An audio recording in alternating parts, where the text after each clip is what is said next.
Chapitre 12a, page 80. Sensibiliser à l'évolution des conditions de travail.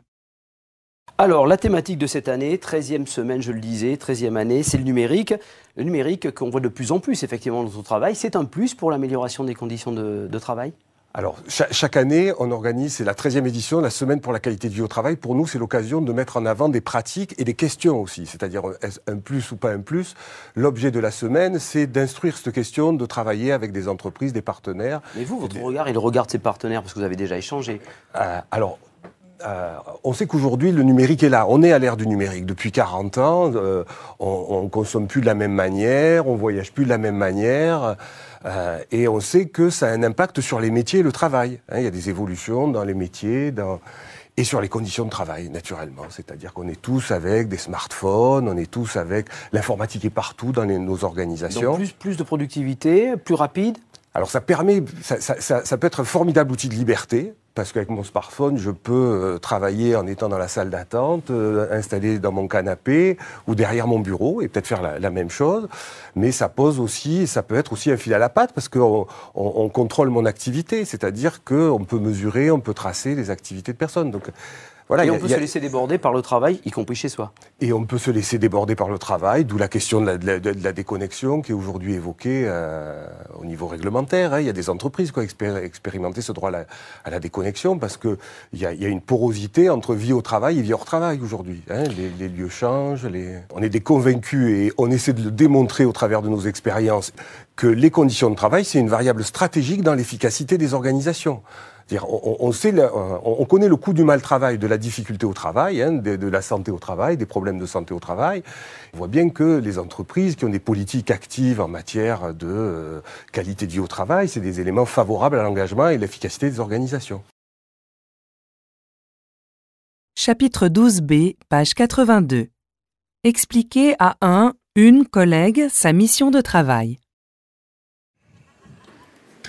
Et voilà, maintenant mon petit, tu peux le dire, tu fais partie de la grande famille des employés municipaux. Enfin, quand même, ça n'a pas été facile. Hein. Oh, c'est pas facile, non? Parce qu'il faut voir le concours d'entrée, quand même. 30 postes, 30 candidats. Faut pas se rater, quand même. Eh oui, te voilà l'employé municipal. Maintenant, attention, tu vas être critiqué, tu vas être jalousé. Oh. Oui, peut-être même insulté. L'insulte la plus fréquente qu'on entend dans la rue, c'est « feignant ». On ne sait pas d'où ça vient. Mais toi, il ne te faudra pas y répondre, parce qu'un employé municipal, ça a une mission, un objectif. Un employé municipal, ça regarde loin, ça regarde ailleurs. Plus je bois, plus je réfléchis. Et je me dis que si les gens nous critiquent, c'est peut-être parce qu'ils nous aiment pas. C'est pas vrai. Les gens nous aiment. De toute façon, ils n'ont pas le choix. Putain, mais où tu vas, là? Et je cherchais la brouette. Qu'est-ce qu'il y a écrit sur ton ordre de mission? Eh ben, râteau.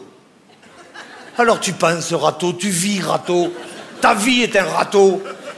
Un jour, peut-être, tu seras brouette. Mais le chemin est long et parsemé d'embûches. Ceci dit, je te comprends, moi aussi, j'ai du temps. Tu sais, un employé municipal, c'est pas un métier. Employé municipal, c'est une pensée, une philosophie. Un employé municipal, c'est un félin. On ne le voit pas arriver, on ne l'entend pas repartir. Un peu comme s'il n'était pas venu, quoi. Voilà. Tu vois? Tu vois, moi, je fais toujours le même rêve. Je rêve que la France entière serait employée municipale. Tout le pays ne serait qu'un ballet de blouses aux couleurs multicolores. 11h moins le quart, l'heure de l'embauche. Je suis devant mon casier, l'heure du choix est posée. Blouse verte ou blouse bleue, le temps de se décider, midi vient de sonner. Alors c'est les grilles du loto, les réunions syndicales, il est déjà 15h30, l'heure de s'y remettre. Alors, le soir, harassé mais le cœur léger, nous rentrons dans nos foyers. Mais tu pleures, petit? Eh oui, chef. Ce monde sera-t-il un jour réalité? Il le sera, petit, alors pour récompenser notre ténacité, nous pourrons chanter ce chant si beau, le chant des employés municipaux. Feuille, râteau. Feuille, râteau, c'est le chant des municipaux. Feuille, râteau, c'est bientôt l'heure de l'apéro. Feuille, râteau, c'est le chant des municipaux. Feuille, râteau, c'est bientôt l'heure de l'apéro. Chapitre 14A, page 92. Présenter son entreprise, son association. Bonjour Gilles Petitgat. Vous êtes le directeur général du CASP, une grande association parisienne. Merci de répondre aux questions de Léo Magazine. Qu'est-ce qu'une association? À quoi sert-elle et la vôtre plus précisément? Une association est une initiative privée à but non lucratif régie par la loi 1901 et quelquefois reconnue d'utilité publique. Elle sert à couvrir des besoins identifiés mais non couverts par les pouvoirs publics. Plus précisément, la nôtre s'occupe de l'insertion sociale des personnes en difficulté. Quels sont les principaux pôles d'activité de votre association? Nous travaillons essentiellement dans 3 domaines. L'insertion par l'hébergement pour les personnes socialement fragiles, par exemple les sortants de prison, l'accès aux droits pour les familles demandeurs d'asile, et enfin, l'accompagnement d'urgence des personnes à la rue. Quels sont les projets sur lesquels vous travaillez actuellement?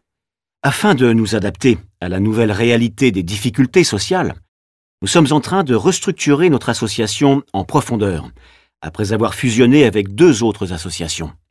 De ce fait, l'association est passée de 260 à 520 salariés et d'un budget annuel de 24 millions à 40 millions d'euros. Imaginez le boulot de dingue pour notre DRH et pour moi. Quels sont les moyens que vous mettez en œuvre pour réussir votre mission?